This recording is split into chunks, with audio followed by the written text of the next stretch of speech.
This is going to be the top 10, that's 10 in it, yeah, top 10 police vehicles that are used on TV. And when I say police vehicles, I mean vehicles that can be used as private eye vehicles, people that detect crime and that sort of thing, so they don't have to be sworn in police officers. So bear with me, and if you don't like it, get a grip.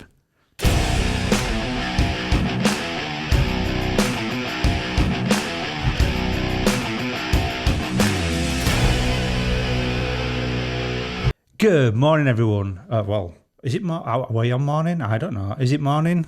I think it is. Yeah, it's 20 past 10. So good morning, everyone. How are you all doing? I'm Ben Pearson, former Channel 5 Police Interceptor, but you may know me. You may know me, or you will know me.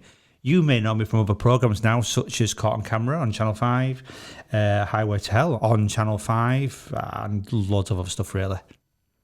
Not that I'm boasting, but I think Channel 5 want me on their TV programmes, but they won't give me a series. Channel 5, if you're watching, give me a show.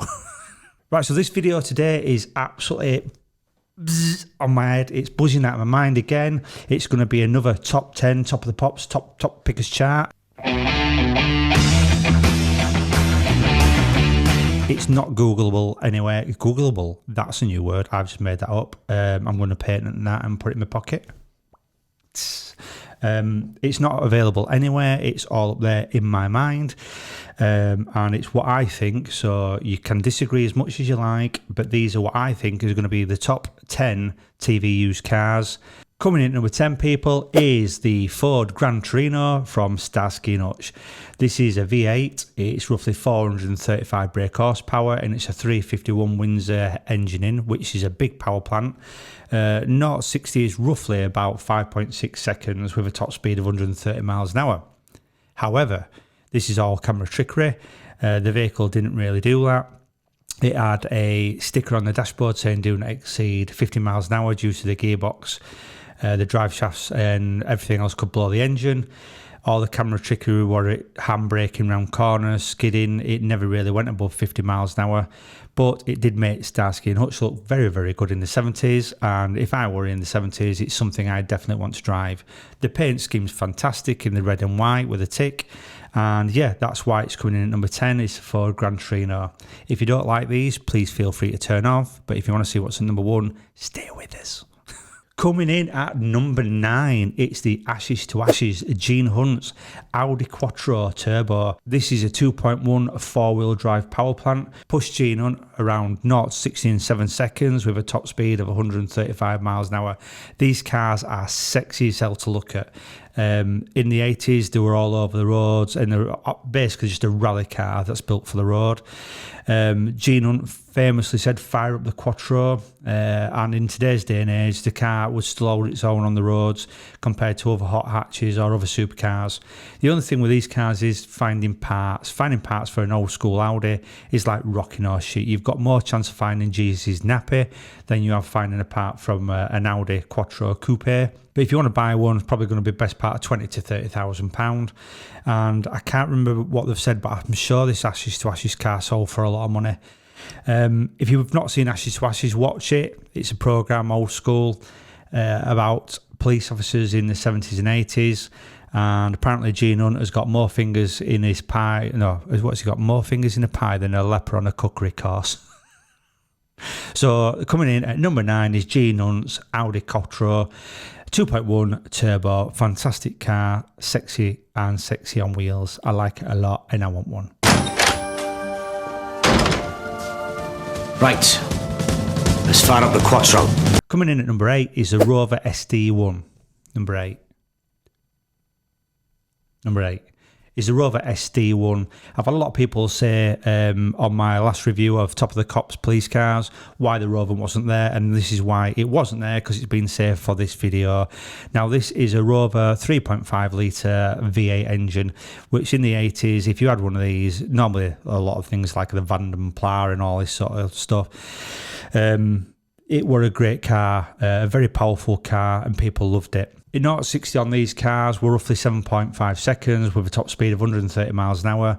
And even though they only had a 3.5 litre engine, which were a V8, it only had roughly 150 brake horsepower. Now, one fact you probably didn't know is that the West Yorkshire Police, which is the police force that I'm from, were the first people to use the Rovers on patrol as traffic cops or motorway cops, so to speak. So big up to West Yorkshire Police on that. I've actually been in one of these, not the police one. One of my friends' dad had one in the middle 80s, and it was a fantastic car. It looks like kind of the barge on wheels, and I just remember it had brown leather interior. The seats and the size inside were absolutely phenomenal. It's kind of place where you could have a football match on the back seat. It was that big. Bob drives one in Rita Sue and Bob 2, again filmed in Bradford. For all you people out there that don't know about your movies, if you want to watch something that shows real life Bradford, watch Rita Sue and Bob 2. Can you take both of us? You bet your boots I can. But yeah, SD1, phenomenal car.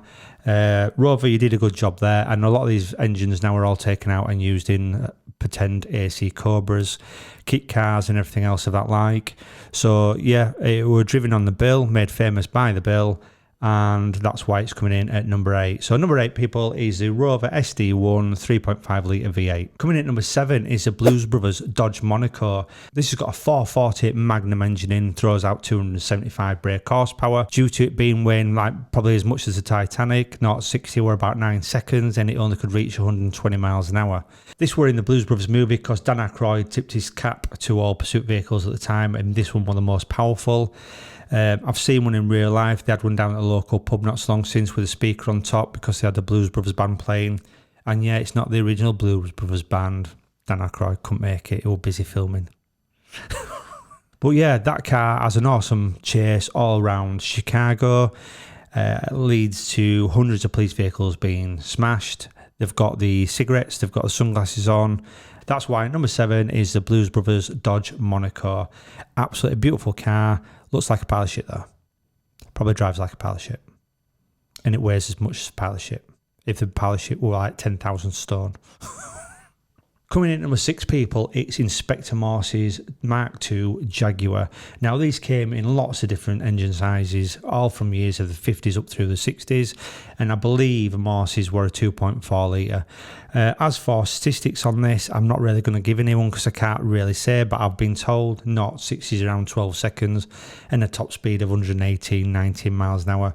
The reason it's on the list is because it just oozes sex appeal. It's for old school people. It's a classic car. It was used by gangsters in the 50s and the 60s. I know Morse isn't really going to be involved in a lot of pursuits because he's just an old bloke and he's meant to be an inspector and they don't get involved in pursuits. But as far as class goes, je ne sais quoi. It's got to be the Mark II Jag. That's why it's made the list. Normally I'd want fast cars or cars that are used in rallies, so on and so forth, but we have to say thank you to Inspector Morse and say thank you for driving the Jag. Big up for Morse's Jag at number 6. Great car, great colour, and loads of panache, so I like it a lot. So thank you, Mr. Morse, and enjoy your drive. People, we are now at number 5. 5, and we are counting down the top 5 police cars that are used on TV, and these are police cars used by detectives, private eyes, people that investigate crime, so on and so forth. You better brace yourself because these are gonna get bad, and I mean badass when I say badass, mother. Coming in at number 5 on top of the cops pop pickers charts, it is the Ferrari Testarossa that is used in Miami Vice by Summit and Crockett, Tubbs and Crockett, Crockett and Tubbs.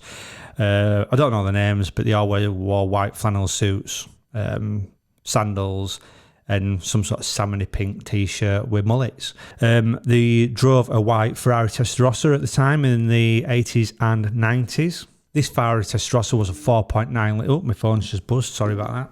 Put that over there. So rude. This Ferrari Testarossa was a 4.9 litre flat 12 engine. You're roughly getting 354 pounds-foot of torque, 0-60 around 6.2 seconds, and a top speed of 155 miles an hour. Now, these cars in the day were blistering, they still are blistering, and they cost a fortune to buy and another fortune to service. Now, they're a big thing about Ferraris and the Miami Vice cast crew and production team, because I don't know if you're aware of this, but the Ferraris that were first used weren't actually Ferraris. They were, I think they were Chevys or Corvettes or something like that. that, and they were a kit car made up to make it look like a Ferrari Daytona Testarossa. Enzo Ferrari then came down like a ton of bricks on all the productions team. I think he filed a lawsuit off the top of my head. I'm not like making this up, but I can't tell you because my brain doesn't work like that. But all the people that are out there will know. So put the comments underneath. And yeah, he's actually made them say, right, you will use Ferraris, you will not use copies of Ferraris, and they all got a massive bollocking. So I think from there they went and had to use the Ferraris, and on the top of my head, I think one of them sold for £1.75 million, which were the official Ferraris for the Tubbs and Crockett Miami Vice. If I were going to be a drugs enforcement cop, I would love to do it in Miami, especially in the 80s and 90s. I probably would wear a white flannel suit with a salmon pink t-shirt underneath. I just don't know if I'd have a partner called Tubbs or a partner called Crockett, because it just sounded a little bit weird. Ben and Crockett, Ben and Tubbs, Tubby Ben. I think I'd go for Tubby Ben more like that. I'm going back to the gym though. Still got my man boobs. So coming in at number 5 is the Ferrari Testarossa from Miami Vice. But you can't guess what's at 4, 3, 2 and 1, can you? You need to stick with us. Coming in at number 4 is Spender, which is a fictional detective played by Jimmy Nail from Alvida St. Pettin, Crocodile Shoes.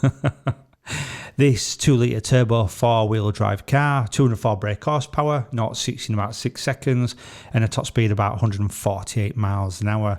These cars are phenomenally sexy, and if you had some money in the 90s or late 90s, early 2000s, you could have bought one of these for about £3,000-4,000. Now, because of fast forwards, people like myself, you're looking at best part of £40,000 for a good one. If I was chasing bad people in Newcastle and around the area, especially down the back streets, I want to be driving a black Sierra Sapphire Cosworth like Jimmy Nail did. Brilliant cars, always brilliant cars, and continue to rise in value. That's why I put it at number 4. Again, I've driven one of these. I think it's a beautiful driving car, great chassis, great engine, and big it up to the Cosworth team. Yeah, you've done a great job. That's why you reach number 4 on our Cop of the Pops Pickers charts. Coming in at number 3. Now you are going to have to brace yourselves, people, for this, because it's took me a long time to think of number 3. So coming in at number 3 is Magnum PI's 308 Ferrari GTS. Now, if you know anything about 80s TV shows, there's nothing better than driving around Hawaii in an Hawaiian shirt and sporting a sexy moustache by Thomas Magnum. Thomas Magnum was a private eye. He's an ex-Navy SEAL, private investigator, and he just went around driving around in a Ferrari, fucking shit up and being awesome wearing a moustache. Now, if you don't think that's awesome, you shouldn't be watching this channel. The 308 were a 2.9 injection. It were a V8, not 60 or around 6.5 seconds with a top speed of 158 miles an hour again. These cars nowadays are rocking our shit. And I think when it started out, it wasn't a GTS, it was something else. Then it went on a GTS, then a GTSI or something. Again, alt nerds will probably put in the comments underneath. And it's something to do with the Quattro Valvio Valve or something like that. I don't know. I just know it's red, it's got no roof. And when he set off, he used to look at camera and go, which I just think is phenomenal.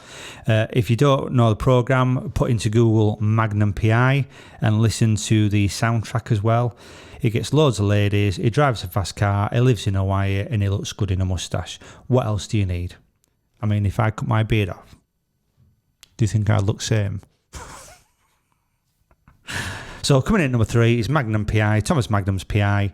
PI's Magnum, whatever you want to call it, the Ferrari 308 GTS. Ferrari will love you. Keep making these cars because we'll love you even more when you do, even though it's got a big notch gearbox. No comment. Right, pop pickers, we are nearly there. Number 2 on the top of the Cops pop pickers chart. I've had to pick 2 cars here. You can't not pick these cars. These cars are, if you were around in the 70s and 80s, these cars meant so much to you. I'm going to lay it out there. I'm not going to say any names first of all, but I'm just going to do a theme tune. I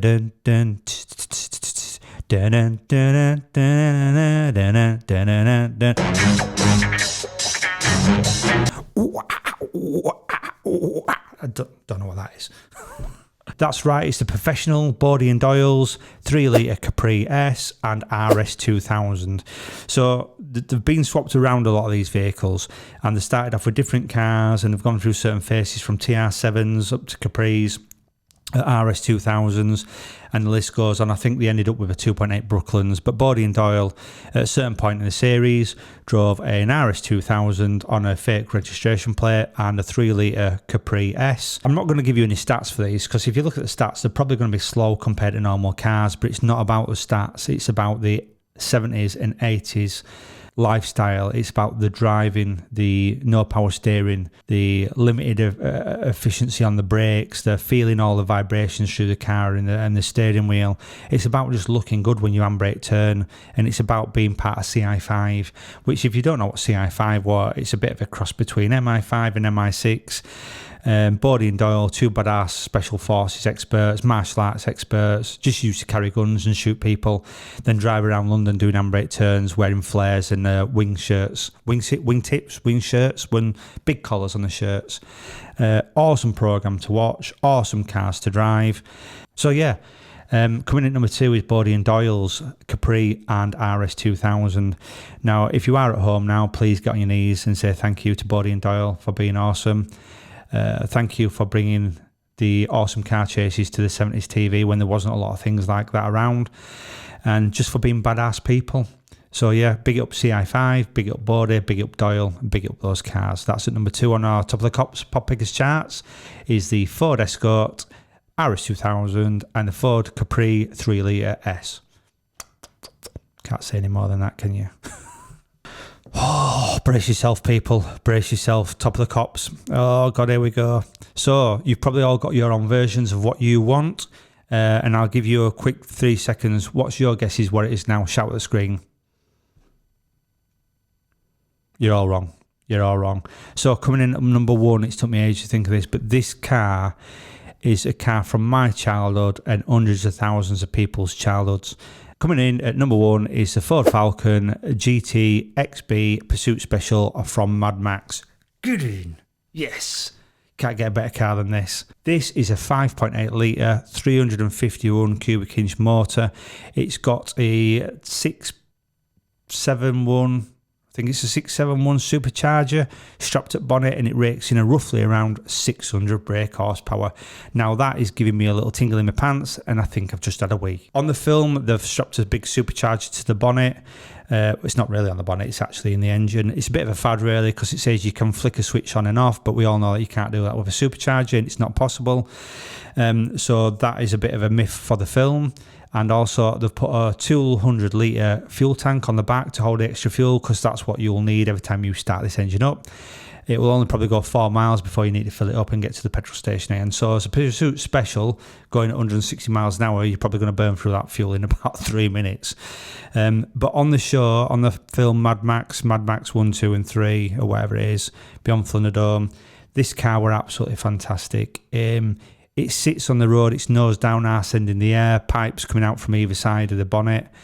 Main Force Patrol was the ones that used it, driven by Matt, I think it's Rokanski, or something like that, played by Mel Gibson. He chased a lot of motorcyclists around that killed his wife and child, and every time he got behind him, he could flick a switch on the gear knob, and the vehicle's supercharger would come in and just accelerate like hell on earth.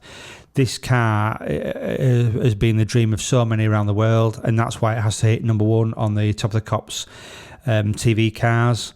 If you don't agree, stop watching, turn off, go away. I'm not bothered. This is my list, and I think this is the best car ever. If you could have one of these now on the road, I'd have one. I'd leave it how it was, covered in dust with scratches all down the side of it. And I just drive it around Shipley, pulling it up track. But that's why it's at number 1. Please put your comments in the bottom, because I want to know what you think should be number 1. It's really hard sometimes when I sit home and I try and think about what I want to talk about and what cars. There's so many cop cars, there's so many TV cars that are out there. You've got to sort of justify each car through each year. I mean, if you could go back in time now, would you change Mad Max car? No, but would you have that today? Well, you wouldn't do. You'd have something completely different, like a modified RS6 or something. But yeah, these are mine. These are what have touched me through my childhood, and made me think about why I wanted to be a police officer, and what's good on the TV, so to speak, and what holds a good stance. So they're my top of the pops top 10. I've got to count sometimes because my head don't work. I hope you liked it. I hope you liked the last ones we did. I got some right shit for last one as well. I put a video out. We got 1.2 million views on TikTok about why you should never buy a traffic car. That caused some controversy, and apparently people didn't know what I was talking about, and says I talk bullshit. So up yours. Stay with us. It's a big dream. I love you to bits, and I miss you. Stay sweet. No one puts baby in a corner.